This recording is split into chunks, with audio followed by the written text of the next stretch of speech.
जय हिंद दोस्तों, स्वागत है आज की क्लास। और ये क्लास रहेगी हमारे सेट्स यानी कि समुच्चय हिंदी में बोलते हैं। तो सेट्स क्या होता है, पहले हम इसका बेसिक कॉन्सेप्ट जानेंगे और ये सेट की जरूरत क्या बनी। सबसे पहले एक सेट की आपको फुल फॉर्म पता होना जरूरी है, तो मैं ये सेट्स के लिए लेकर आया हूँ। तो सबसे पहले आपको सेट्स होता क्या है तो उसके बारे में आपको मैं डिटेल दूंगा अभी।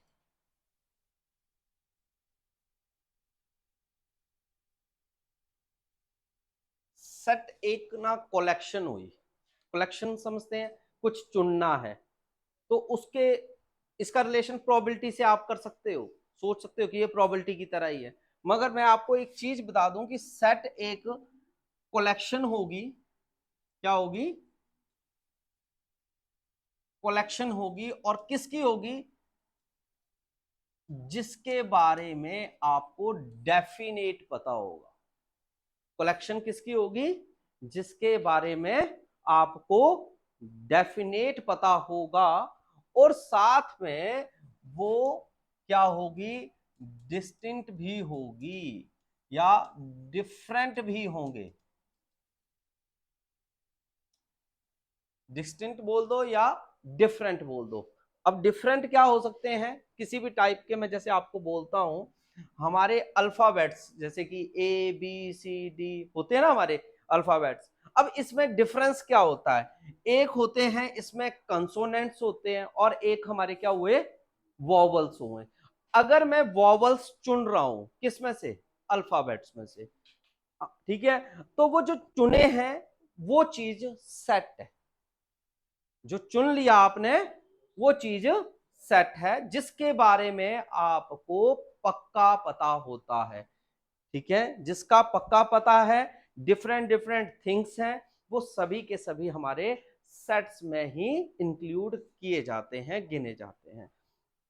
जैसे मैंने आपको लिखा S इक्वल टू AEIOU। कभी भी हम सेट को लिखते हैं तो करली ब्रेसिस ये लगानी है, यानी कि ये ब्रैकेटें लगी होती हैं, दो एलिमेंट्स के बीच में कॉमा लगा होता है। ठीक है, इस तरीके से हम सेट्स को लिखते हैं। तो सेट की डेफिनेशन आपको आइडिया लगा होगा कि एक ये कलेक्शन है, किसकी है? डेफिनेट और डिस्टिंक्ट ऑब्जेक्ट्स, किसी भी प्रकार के या पार्टिकल या आर्टिकल कोई भी आप ले सकते हैं अपनी लिस्ट में, उन सभी को हम क्या बोलते हैं? सेट बोलते हैं। तो what is set? Set is a collection of well defined, well defined मतलब पक्का जिसका पता है, वो चीज हमारी क्या है? वो हमारा सेट्स गिना जाता है। इसी प्रकार से आप बोलो अच्छा सर मुझे ये बताओ सर कि क्या हमारा 1 2 3 4 dot dot dot so on है ना, क्या ये सेट है? बिल्कुल ये सेट है। डेफिनेट आपको पता है कि काउंटिंग कहां से शुरू होती है? 1 2 3 चलती है, ऐसे ही चलती है। This is also a set. ठीक है, अगर आप बोलोगे अच्छा तो सर मुझे ये बताओ 0 1 2 3 4, ये भी सेट? मैंने बोला बिल्कुल, जीरो से शुरू होते हैं, these are the whole numbers, these are the natural number, these are the vowels. और वोवल किसके होंगे? अल्फाबेट्स के। ठीक है, ये हमें पता पक्का है। हमें जिसके बारे में पक्का पता ना हो वो सेट नहीं होता। एग्जाम्पल के लिए, अगर मैंने कोई कॉइन उछाला और मैंने बोला कि भैया हेड आएगा, क्या डेफिनेट हेड आएगा? नहीं, टेल भी आ सकता है। This is not set. ठीक है, वो सेट नहीं होगा। आज सुबह बारिश होगी, मैंने बोल दिया सुबह बारिश होगी, होगी बारिश? पता नहीं, हो सकता है बारिश हो ही ना। ठीक है, तो this is not a set. ठीक है, तो हमें ये पता होना जरूरी है कि कौन सेट होता है और कौन सेट नहीं होता। तो मैं आपको एक सिंपल सी बात बोलूं, dangerous animal in the world, this is set और नॉट। आपने ना कमेंट भी करना है, साथ साथ में सोचना भी है कि क्या सेट होगा या नहीं होगा। तो डेंजरस एनिमल बोला है तो दुनिया में कोई भी हो सकता है, इसलिए इसके बारे में कोई पता नहीं है। ठीक है, तो इसलिए आपका वो सेट नहीं होगा। अगर मैं बोलता हूं जे से शुरू होने वाले मंथ क्या डेफिनेट सेट होगा या नहीं होगा? डेफिनेट होगा। क्यों? आपको पता है जे से बोला है, के से बोलता तो वैसे होता ही नहीं है, ठीक है, तो वो सेट वैसे भी नहीं गिना जाएगा। मगर जे से बोल दिया, एक डेफिनेट एक बात बोली गई है, मुझे किस चीज के चाहिए? जे से शुरू होने वाले। और हमारे महीने कितने हैं? 12 महीने हैं, और 12 महीने में जे से जो भी हैं, जनवरी और जून जुलाई, 3 महीने बन गए। इसके अलावा और आ नहीं सकता, जिसके बारे में आपको क्या लग गया?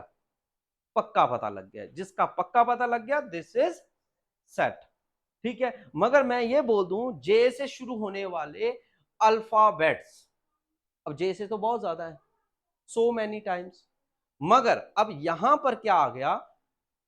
जे, जो कि आपको डेफिनेट बताया गया है, मुझे किसकी जरूरत है? जे से शुरू होने वाली, तो भी ये सेट गिना जाएगा, ठीक है। मगर कभी ये कह दें कि अल्फाबेट्स इन द वर्ल्ड, अब कौन सा अल्फाबेट? अब पता नहीं है। जिसका आपको डेफिनेट पता नहीं है, वो हमारा सेट नहीं। क्लियर हो गया? सेट कौन सा होगा? जिसके बारे में आपको पक्का पता, डेफिनेट पता है। जो इनडेफिनेट, जिसके बारे में आप प्रेडिक्ट नहीं कर सकते हो, वो आपका सेट नहीं होता। तो अभी जो हमने स्टडी किया, तो इसमें यह स्टडी किया कि दो प्रकार के सेट हुए। कौन कौन से हुए? एक डेफिनेट सेट, एक इनडेफिनेट सेट। अब डेफिनेट और इनडेफिनेट के लिए मैं फिर से यहीं पे आ गया।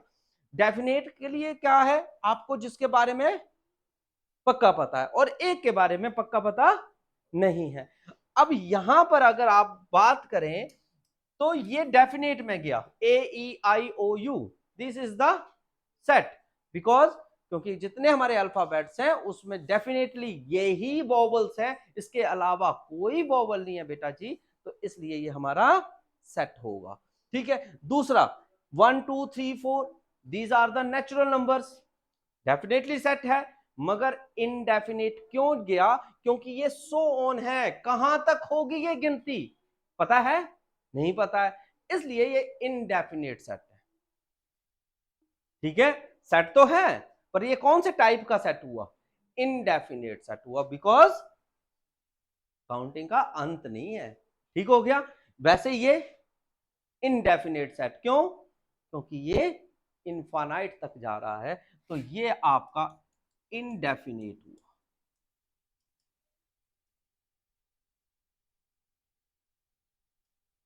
और ये हुआ आपका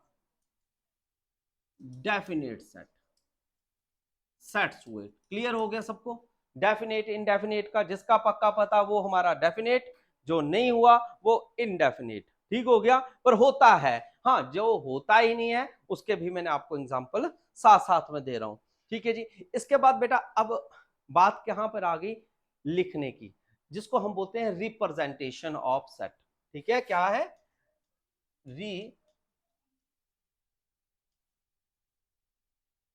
रिप्रेजेंटेशन ऑफ सेट्स।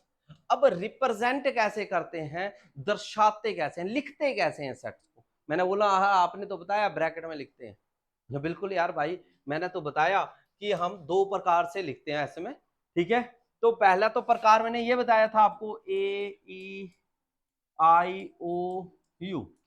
यू, ठीक है। ये तो मैंने अभी बताया आपको कि हम ऐसे लिखते हैं बेटा, है ना।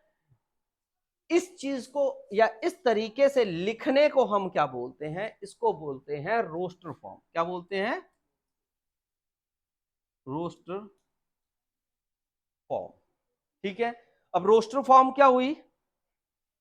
जिसमें हम क्या करेंगे, सभी को जो है, यानी कि सभी एलिमेंट्स को ब्रैकेट्स में लिखेंगे, और दो एलिमेंट्स के बीच में कॉमा लगाएंगे, उसे हम क्या कहेंगे? Roster form. रोस्टर फॉर्म के साथ साथ में हम इसको जो है टेबुलर फॉर्म भी बोलते हैं, ठीक है। याद रख सकते हो, रोस्टर फॉर्म या टेबुलर भी बोल सकते हैं आप, ठीक है जी। एक नेक्स्ट आ जाता है हमारा, अब सर बोला दूसरा टाइप बता दो, है ना। तो दूसरा टाइप आपका आ जाता है, इसको बोलते हैं सेट बिल्डर टाइप। क्या बोलते हैं इसको? सेट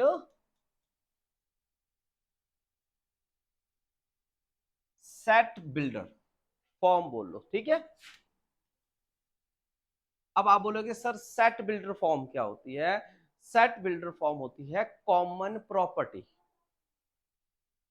देखो क्या कॉमन प्रॉपर्टी, जैसे ये है, इनमें क्या गुण है, इसमें कॉमन क्या बात है, इसमें कॉमन बात ये है कि ये सभी क्या है आपके वॉवल्स हैं। तो लिखने का प्रोसेस सीखिएगा, ठीक है।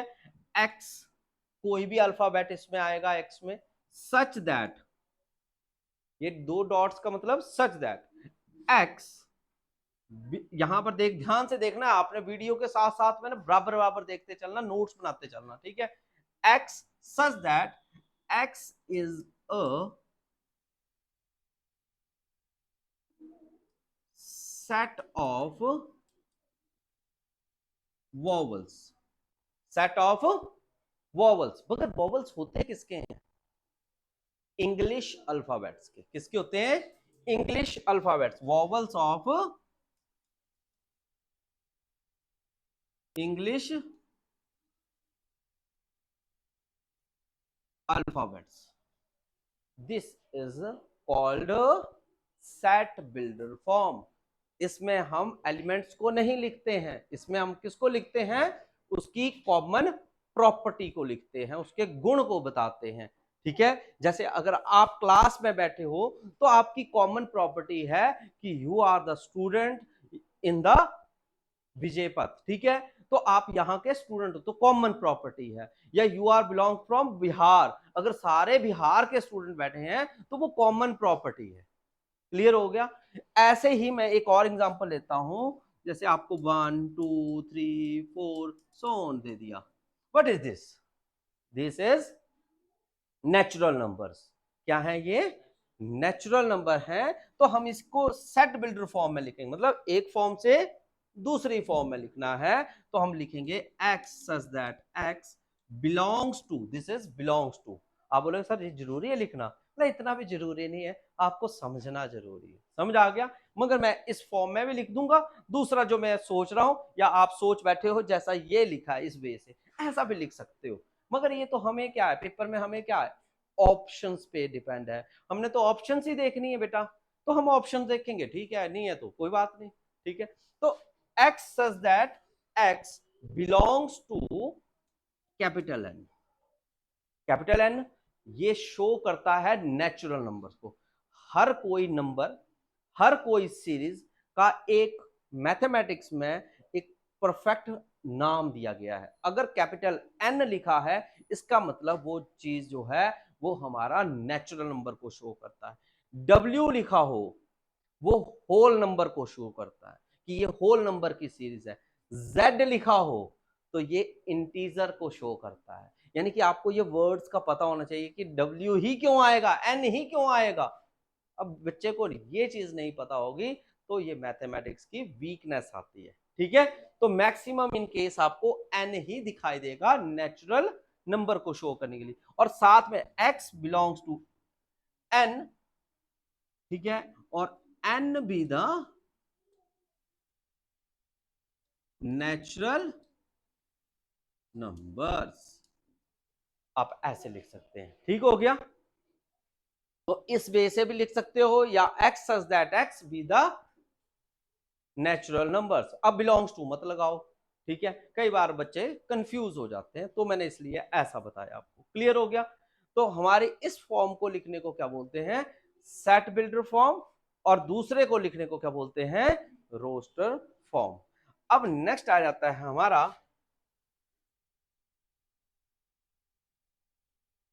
Types of set. नेक्स्ट आ जाता है टाइप्स ऑफ सेट, कि सेट के कितने प्रकार होते हैं। ये तो रिप्रेजेंटेशन हमने अभी स्टडी किया है।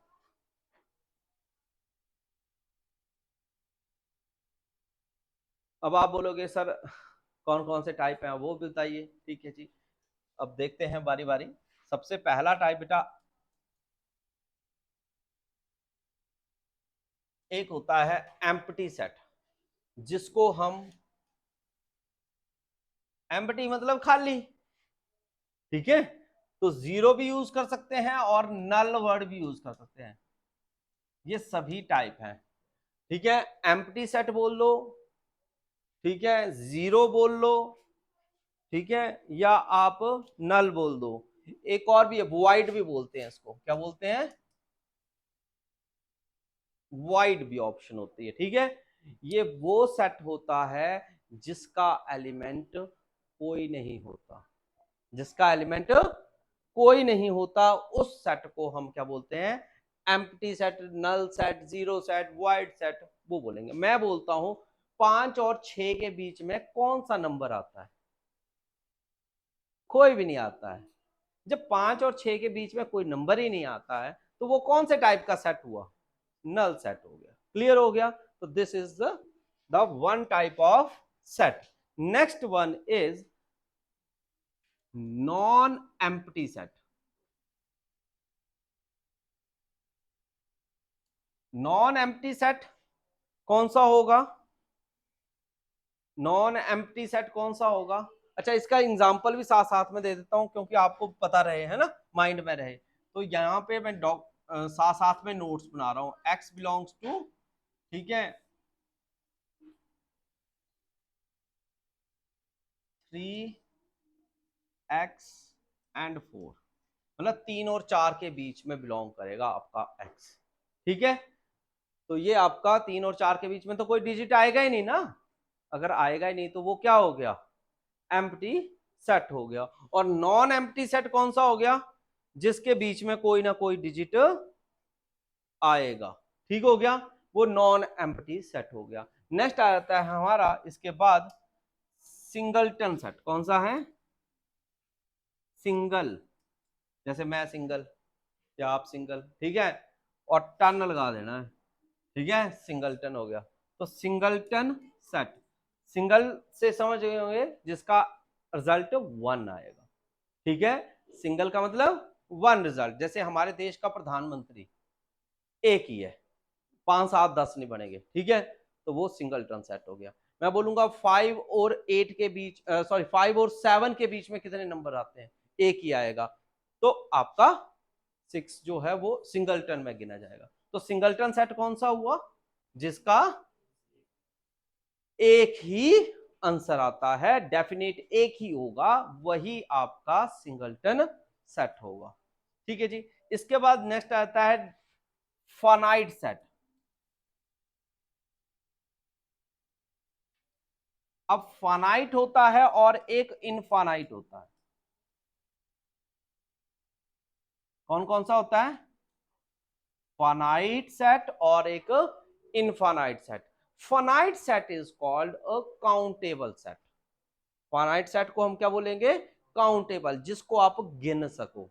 एग्जाम्पल के लिए अभी जैसे हमने ये किया था बेटा, ये जिसके बारे में आपको डेफिनेट पता था, डेफिनेट सेट कहा था ना मैंने इसको, और एक इनडेफिनेट, जिसके बारे में डेफिनेट कहा था, ये सेट आपका क्या गिना जाएगा, ये आपका फाइनाइट सेट गिना जाएगा। कौन सा सेट बोल सकते हैं इसको, फाइनाइट सेट। क्यों बोलेंगे इसको फाइनाइट सेट, बिकॉज क्योंकि हम इसको गिन सकते हैं, इसके जो अंदर के अल्फाबेट हैं या एलिमेंट्स हैं इनको आप गिन पा रहे हो। जब गिन पा रहे हो तो हम उसको क्या बोल देंगे, फाइनाइट या डेफिनेट सेट। क्लियर हो गया। और जिनको आप गिन नहीं पा रहे हो, ठीक है, क्योंकि आप गिनते चलो, मैं बोलूंगा नेचुरल नंबर्स, अब so many natural numbers are there, तो इसलिए आप उसको गिन नहीं सकते हो, तो वो हमारा सेट कौन सा बन जाएगा, इनफाइनाइट सेट।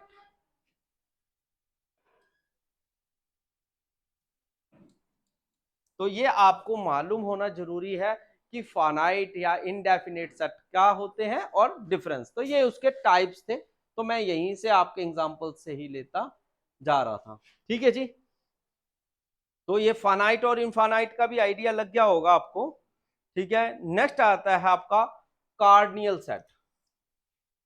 कौन सा सेट आ जाएगा अब,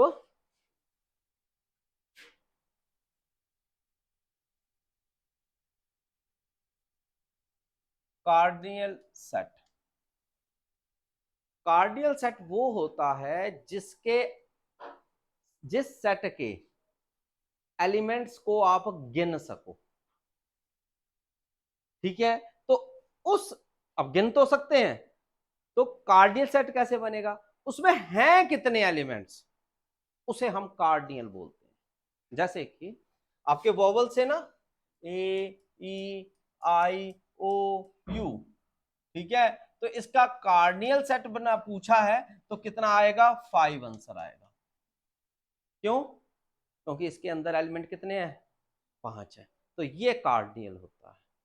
ठीक है, एलिमेंट को गिनने को हम क्या बोलेंगे, कार्डियल बोलेंगे, ऐसे समझ लो। नेक्स्ट आ जाता है आपका सबसेट। ध्यान से देख लीजिएगा, सबसेट।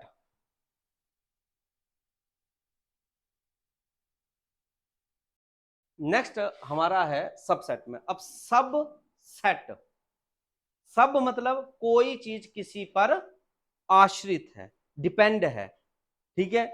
तो अब क्या है, सब छोटा हुआ उसका फॉर्म, मान लो आपके पास दिया है 1 2 3 4 और बी दिया है आपके पास 3 और 4, ठीक है। क्या बी सेट ए पे डिपेंड है, बिल्कुल है, क्योंकि उसके सारे एलिमेंट है। क्या ए जो है वो बी पर है, नहीं है। तो आप क्या बोलोगे कि B is the subset of A, क्या बोलोगे, B is the subset of A. ध्यान से लिखना है आपने, ठीक है, B is the subset of A. तो B is the subset of, ठीक है, इस तरीके से लो, या यूं लिख लो, B is a subset of A. तो यूं भी प्रोनाउंस कर सकते हो आप, बोल सकते हो ऐसे, ठीक हो गया। नेक्स्ट आता है आपका इसी में ही टाइप, प्रॉपर सबसेट।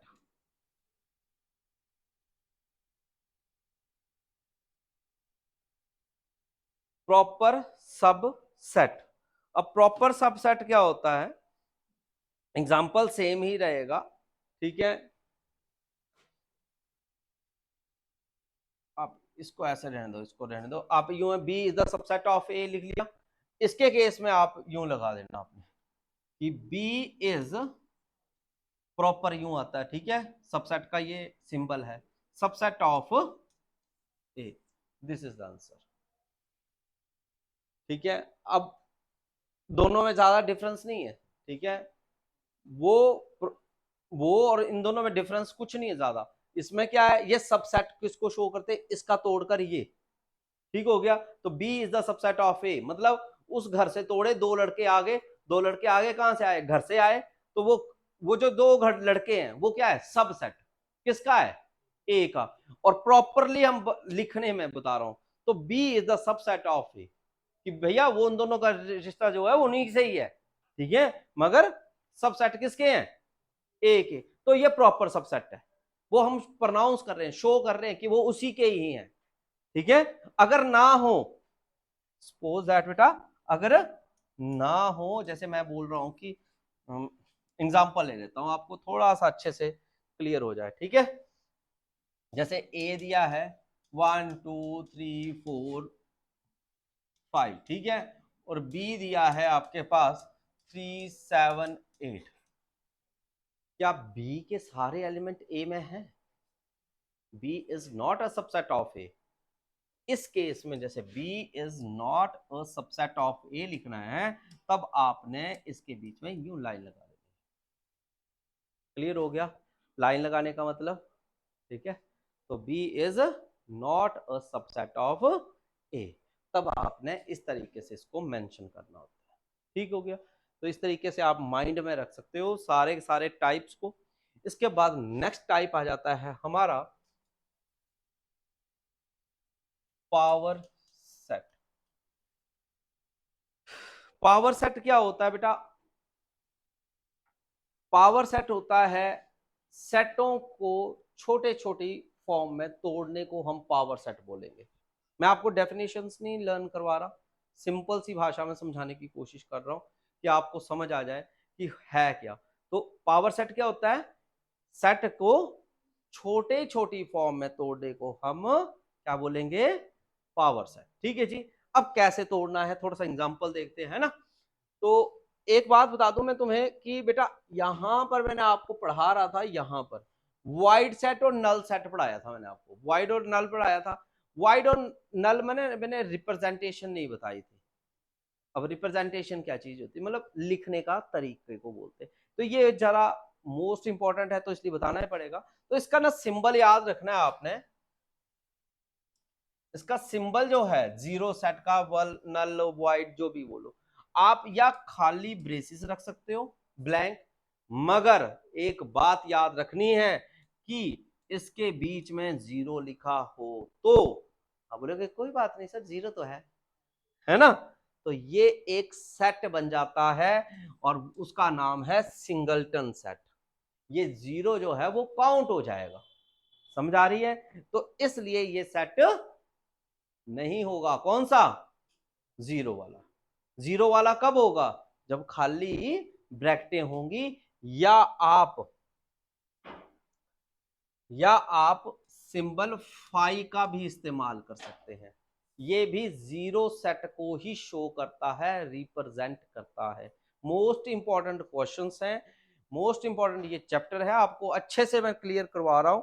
आप बस इसको सुनिए, बार बार देखिए, वन टाइम में आपका क्लियर हो जाएगा। ठीक है, क्या आ गया, फाइव से भी शो करते हैं। आप बोलोगे अच्छा सर तो मुझे ये बताओ कि मैं यूं करके लिख दूं फाइव को, क्या ये मेरा सेट बनेगा, जीरो सेट गिना जाएगा? नहीं, आपका ये भी गलत गिना जाएगा, क्योंकि फाइव को ही काउंट कर लिया जाएगा फिर, नहीं तो वो फिर से सिंगलटन में घुस जाएगा। समझ आ गया आपको? फाइव कैसा चाहिए, खाली आजाद, ठीक है, ऐसे नहीं चाहिए।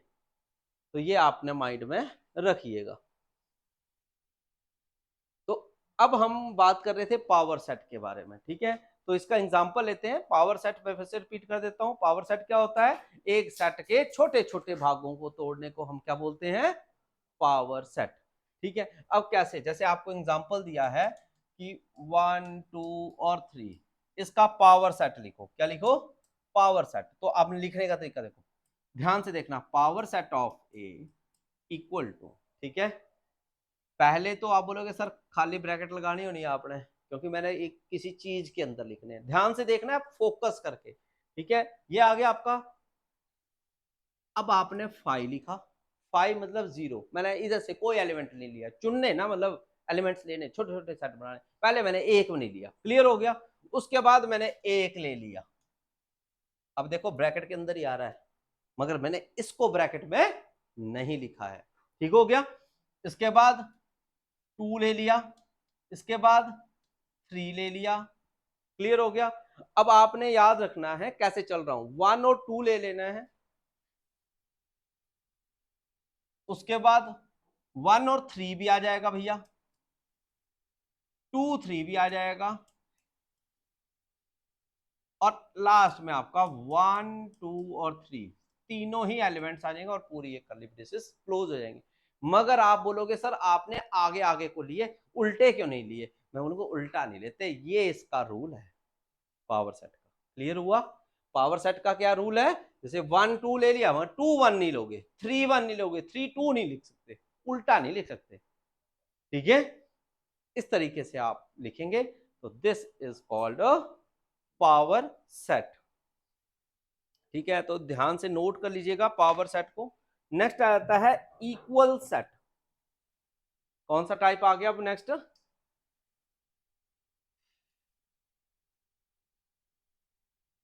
Equal set.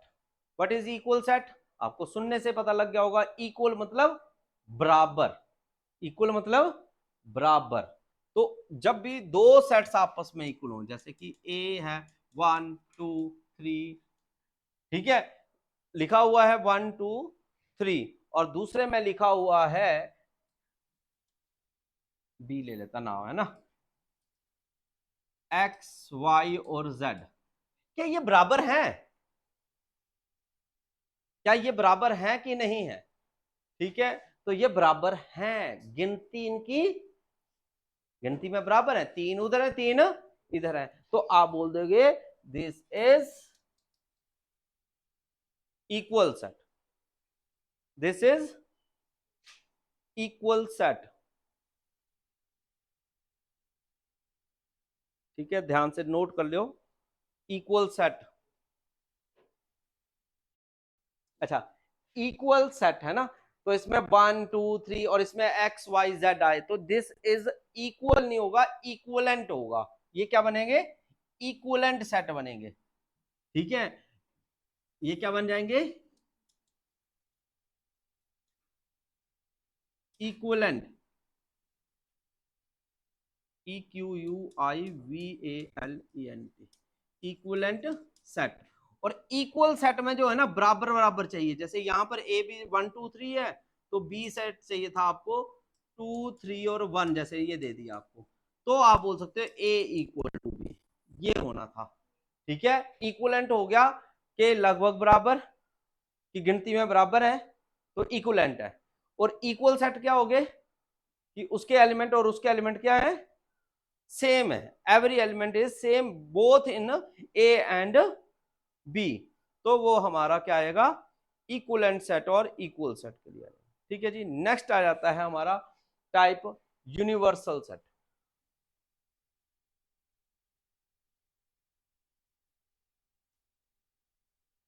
यूनिवर्सल सेट क्या होता है? यूनिवर्सल सेट होता है सब सेटों का सेट, सब सेटों का सेट, यानी कि दादू टाइप का, ठीक है। कैसे? जैसे कि मान लो ए दिया है आपके पास 1 2 3, बी दिया है आपके पास 3 2 4 5, और इसका आपको यूनिवर्सल सेट निकालना है। क्या निकालना है इसका? Universal set. तो आप क्या करोगे? ए और बी के सारे एलिमेंट लिख दोगे, जो 2 बार आए होंगे उनको 1 टाइम लिखोगे, ठीक है। तो उस सेट को हम क्या कहेंगे? Universal set.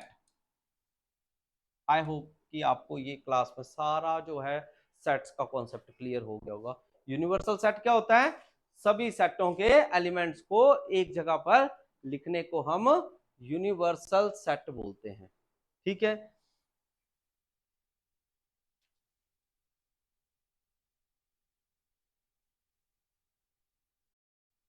नेक्स्ट आ जाता है हमारे कॉम्पिटिटिव के लिहाज से, नेक्स्ट टाइप आ जाता है इसी में, वो है हमारा यूनियन ऑफ सेट। नोट करिएगा, मोस्ट इंपॉर्टेंट रहेगा पूरे चैप्टर में, यूनियन ऑफ सेट। एक होता है आपका इंटरसेक्शन ऑफ सेट और डिफरेंस ऑफ सेट। अब हम इस क्लास में जो है इन क्वेश्चंस को देखेंगे, ठीक है। सबसे पहले इंटरसेक्शन ऑफ सेट क्या होता है? तो इंटरसेक्शन के लिए, डिफरेंस के लिए एक एग्जांपल होना जरूरी है ना। तो एक एग्जांपल ले लेते बेटा, जैसे ए सेट ले लिया मैंने आपका 1 2 3, ठीक हो गया। बी सेट ले लिया मैंने आपका 3 4 5। सी भी लेना चाहें तो ले सकते हैं, पर मैं अभी तक 2 से ही काम चला रहा हूं, फिर आगे आगे प्रैक्टिस करेंगे हम नेक्स्ट क्लास में, तो हम इसके ऊपर और ज्यादा अच्छा बेहतर करेंगे। सबसे पहले आप बोलोगे सर यूनियन ऑफ सेट कैसे निकालते हैं? सो यूनियन ऑफ सेट में हम क्या करेंगे, बालक ध्यान से देखना, ए यूनियन बी, कैपिटल ना यू करके लिखा होता है, तो इसको हम यूनियन बोलते हैं, सिंबल है यूनियन का, ठीक है। हम इस केस में क्या करेंगे, ए और बी का बोला है ना, तो ए और बी के सारे एलिमेंट लिख लेंगे, जैसे हम यूनिवर्सल सेट में लिखते थे वैसा ही हम इसमें लिखेंगे। हम क्या क्या लिखेंगे? देखो 1 2 3, 3 दोनों साइड था मगर 1 टाइम, ठीक है। 4 5, this is the union of set. Clear हो गया? बहुत सिंपल तरीका है आपको इस तरीके से समझाना। इंटरसेक्शन लिखना हो तो इंटरसेक्शन का सिंबल क्या होता है? तो ए उल्टा करके यू लिखा जाता है, तो इंटरसेक्शन का सिंबल बन जाएगा बी। अब हम 2 का करने हैं, तो इंटरसेक्शन का मतलब होता है कॉमन। क्या होता है? कॉमन, एक जैसे। तो दोनों में कॉमन क्या है? 3। तो 3 अगर कॉमन है तो यूं करके आपने 3 लिख लेना, दिस इज द सेट। अगर कभी सेट में कॉमन ना हो तो आप क्या लिखेंगे वहां पे? 5। क्या लिखेंगे? 5 का सिंबल डालेंगे। मगर मैंने पहले ही बताया, अगर आपने करली ब्रेसेस डाल दी तो वो क्वेश्चन गलत हो जाएगा। आपको सिंपल कौन से चाहिए? फाइव ही चाहिए है। क्लियर हो गया? ठीक है, तो याद रखना है अगर कोई कॉमन नहीं है तो फाइव का सिंबल प्लेस कर देंगे, जीरो भी नहीं लिख देंगे। कई नमूने होते हैं बोलते हैं लाओ भाई जीरो, ये काउंट गिना जाएगा और ये सिंगलटन बन जाएगा। ठीक है, क्योंकि होल नंबर्स में यूज होता है जीरो, इसलिए हम इसमें सिंबल यूज करते हैं फाइव का या खाली ब्रेसिस का। ठीक है जी, तो ये हमारा इंटरसेक्शन था। अब नेक्स्ट आता है डिफरेंस ऑफ द सेट, जैसे कि a माइनस बी पूछ सकते हैं या b माइनस ए। अब a माइनस बी का देखते हैं, तो a के एलिमेंट देखो b में कौन कौन से हैं, a के एलिमेंट b में कौन कौन से हैं, 3 है सिर्फ, 1 2 तो नहीं था, तो बस आंसर आ गया 1 2। ठीक हो गया, a माइनस बी के एलिमेंट देखो a में, ये होता है डिफरेंस ऑफ सेट। a का एलिमेंट किस में देखना है, b के, a के सॉरी b के a में देखो कौन कौन सा, 3 है, 4 5 नहीं है तो 4 और 5, तो this is the difference of set B A and A B. तो इसके क्वेश्चंस बहुत ज्यादा एग्जाम्स में आते हैं जो कि आपको ये परफेक्ट करने हैं। ठीक है, तो ये हमारे बेसिक्स टाइप मैंने आज आपके कवर किए हैं। ठीक है, आपने इस वीडियो को देखना है, अगर अच्छी लगे तो शेयर भी करना है, और इसके आगे आपने अगर लगाने हैं तो एमसीक्यू लगाने हैं तो विजय पटौल एग्जाम प्रिपरेशन पे आपको मिलेंगे। आप नेक्स्ट वीडियो के लिए आप जा सकते हैं। तब तक के लिए जय हिंद।